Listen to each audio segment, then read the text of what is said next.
Good morning, my dear students. Let us come to the practical application of whatever you have gone through the autonomic nervous system. This is basically a CATS BP. It is written over here, this is a CATS BP.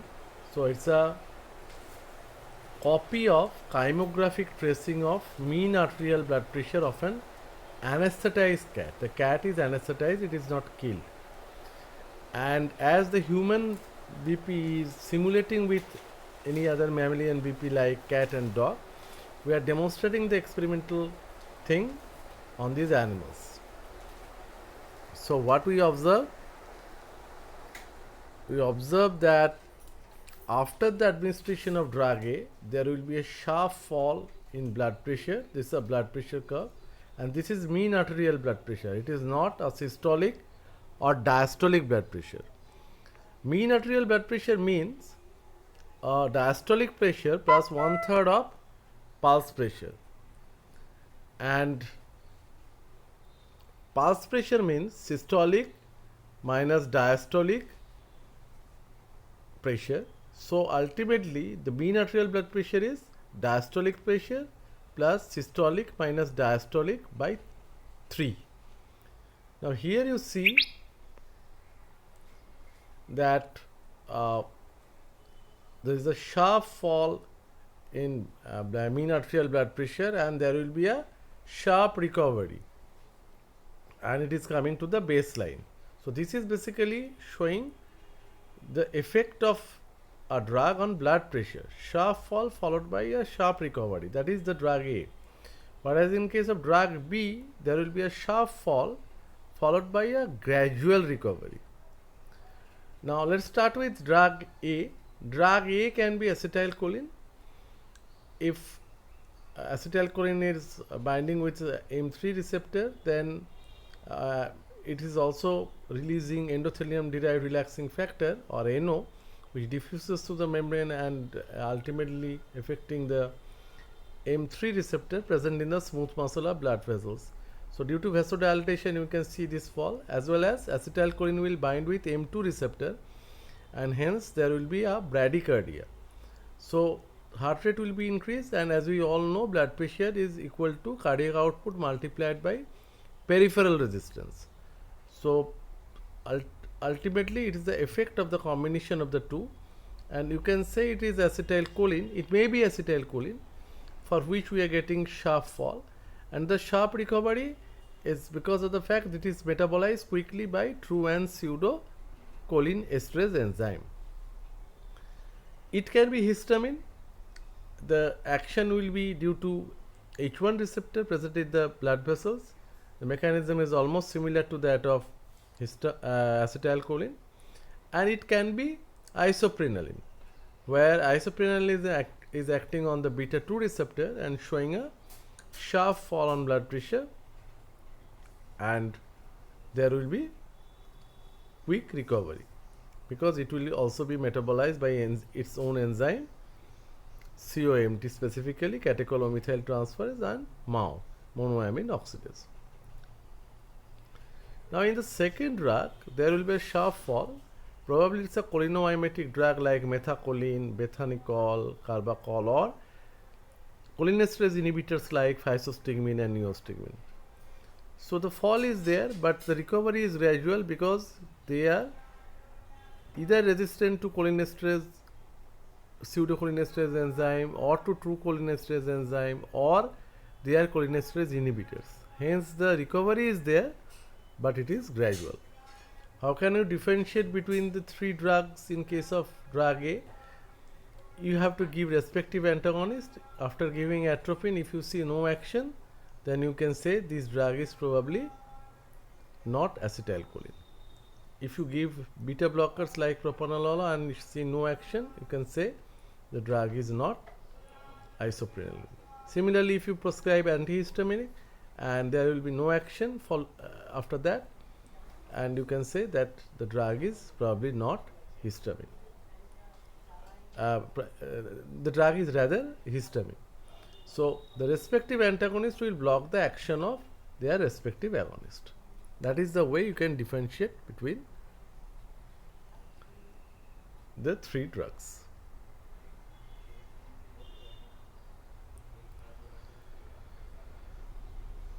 This is again a copy of chymographic tracing of mean arterial blood pressure of an anesthetized cat, showing action of different drugs, where drug A is showing a sharp fall and a sharp recovery, followed by application of drug B.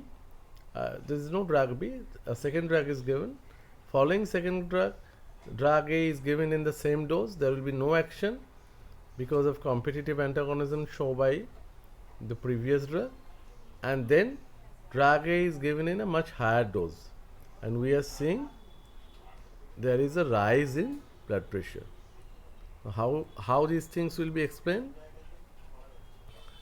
This is called the nicotinic action of acetylcholine.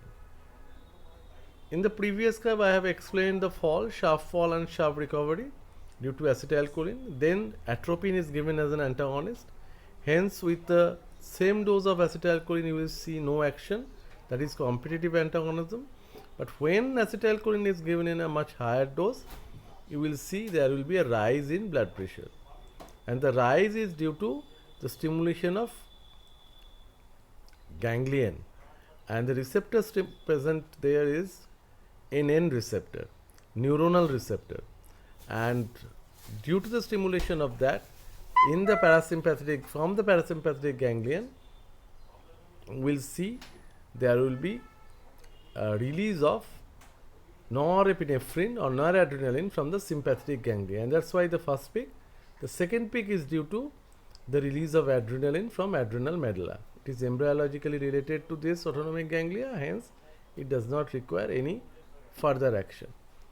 And then there will be a recovery due to the metabolism of both the things by COMT and MAO enzyme. So this phenomenon is known as nicotinic action of acetylcholine. This ganglion blockage could have been performed by ganglion. This action can be actually blocked, and that can be blocked by ganglion blockage. And ganglion blockage can be performed by a drug called trimethophan campsylate, which is a very useful drug in case of dissecting aneurysm of aorta, or hexamethonium. These are two are specific ganglion blockers.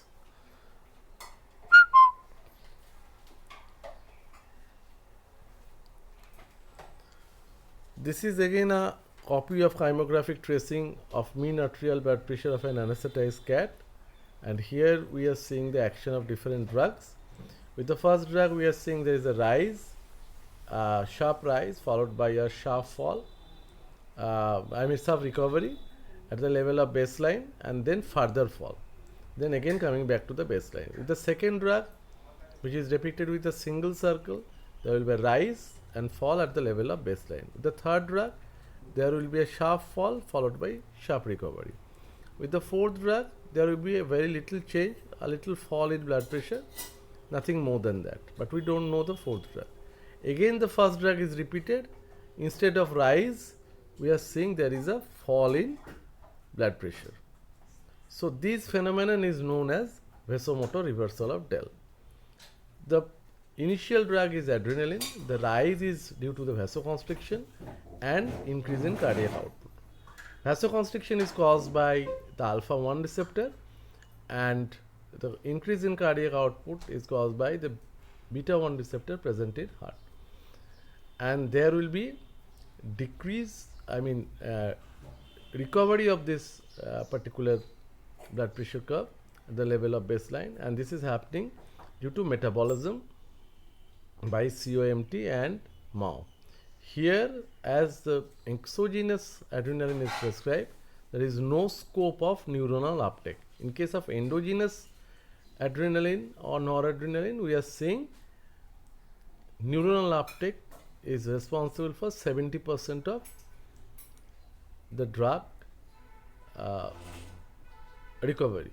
But here with exogenous, that means the adrenaline prepared outside your body, you are seeing no such action.